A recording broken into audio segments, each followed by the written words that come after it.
ધરતીપુત્રોએ કરી કમાલ. ચંદનની ખેતીનો કર્યો પ્રયોગ.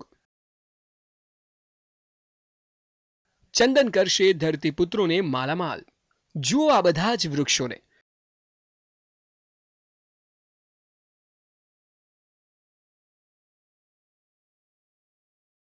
એક સાથે આટલી સંખ્યામાં જોવા મળી રહેલા આ બધા છે ચંદનના વૃક્ષ.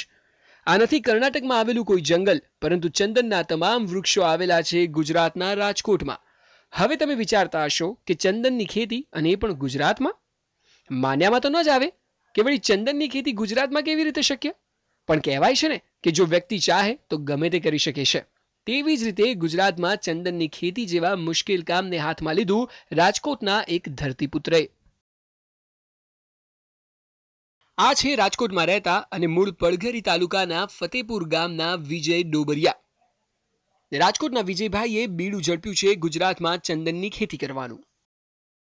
છેલ્લા 4 વર્ષથી આ ચંદનના બાગ બનાવવાની શરૂઆત કરી અને અત્યાર સુધીમાં 400 બાગ બની ચૂક્યા છે કે જેમાં પ્લાન્ટ વવાઈ ગયા છે અને ગ્રોથ ચાલુ છે અને ઘણા બધા અમારી પાસે રેડી છે. 400 કમ્પ્લીટ થઈ ગયા છે અને ઓછામાં ઓછા 150 ફાર્મ એવા હશે કે જે ચોમાસામાં વરસાદની ઋતુની રાહ જોઈ, વરસાદ શરૂ થાય એટલે બધામાં પણ પ્લાન્ટેશન શરૂ થાય એવી શક્યતાઓ છે.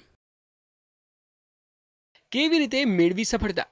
ગુજરાતમાં ચંદનની ખેતીનો વિકાસ કરવા વિજયભાઈએ ખેડૂતોનો હાથ પકડ્યો છે. પોતાની આગવી કોઠાસૂઝથી છેલ્લા 4 વર્ષમાં ગુજરાતના અલગ અલગ વિસ્તારોમાં 400 જેટલા ચંદનના બાગ ઉગાડ્યા છે. જેમાંના એક ધરતીપુત્ર છે રાજકોટના નીતિન મોલિયા. આજથી 3.5 વર્ષ પહેલા વિજયભાઈએ ખેડૂત નીતિનભાઈની મુલાકાત લીધી. તેમને ચંદનની ખેતી તરફ વાળ્યા. ચંદનની ખેતી લાંબા ગાળે ઘણો ફાયદો કરાવી શકે છે તે વાત ગળે ઉતર્યા બાદ નીતિનભાઈએ 3.5 વર્ષ અગાઉ ચંદનની ખેતી શરૂ કરી. તેમણે પોતાની 1.5 વીઘા જમીનમાં ચંદનના 500 રોપાનું વાવેતર કર્યું. નીતિનભાઈને આશા છે કે 15 વર્ષ બાદ ચંદનનું મબલક પાક તેમને સારી એવી કમાણી કરી આપશે.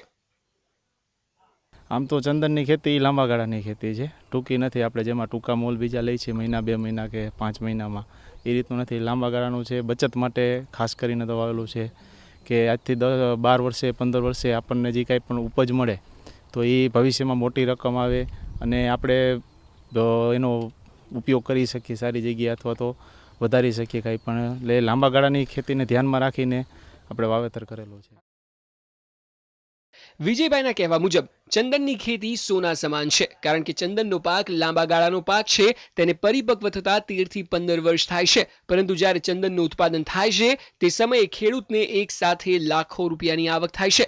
એક અંદાજ પ્રમાણે 15 વર્ષ બાદ તૈયાર થતા ચંદનના વૃક્ષમાંથી 20 કિલો જેટલું ચંદન મળે છે, જેની 1 કિલોની બજાર કિંમત 10 થી 12 હજાર રૂપિયા હોય છે. એટલે કે ખેડૂતને ચંદનના એક વૃક્ષના 20 લાખ રૂપિયા જેટલી ઉપજ મળે છે. 13 થી 15 વર્ષની અંદર ચંદન તૈયાર થઈ જાય છે અને ખૂબ જ કિંમતી છે.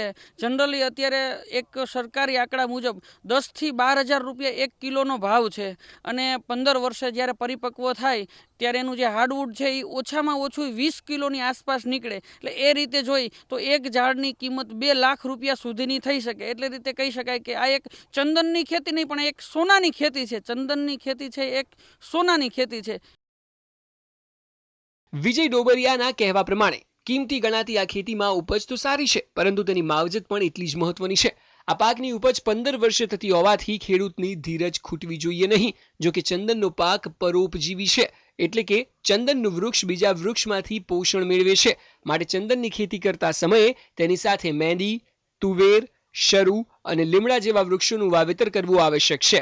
એટલું જ નહીં પણ ચંદનના વૃક્ષને નિયમિત જરૂરિયાત મુજબનું પાણી પીવડાવવું પણ ખૂબ જરૂરી છે. તેમજ ચંદનની ખેતી માટે કૃત્રિમ ખાતરનો ઉપયોગ કરવાની જગ્યાએ સેન્દ્રિય ખાતરનો જ ઉપયોગ કરવો જોઈએ. ચંદનનું ઝાડ જે છે એ પરજીવી છે. તે પોતાનું પોષણ બીજાના ઝાડના મૂળમાંથી લે છે. એટલે બાજુમાં બીજા એવા ઝાડવા હોવાના કે જેના મૂળમાંથી એને પૂરતું પોષણ મળી રહે. વિજય ડોબરિયાએ પોતાની કોઠાસૂઝથી માત્ર સૌરાષ્ટ્ર જ નહીં પરંતુ ગુજરાતના અનેક ખેડૂતોને ચંદનની ખેતી તરફ વાળ્યા છે. વિજયભાઈએ કરેલી મહેનત જો રંગ લાવશે તો એ દિવસ દૂર નથી કે દેશમાં કર્ણાટકની જેમ ગુજરાત પણ બની જશે ચંદનના વૃક્ષોનું હબ.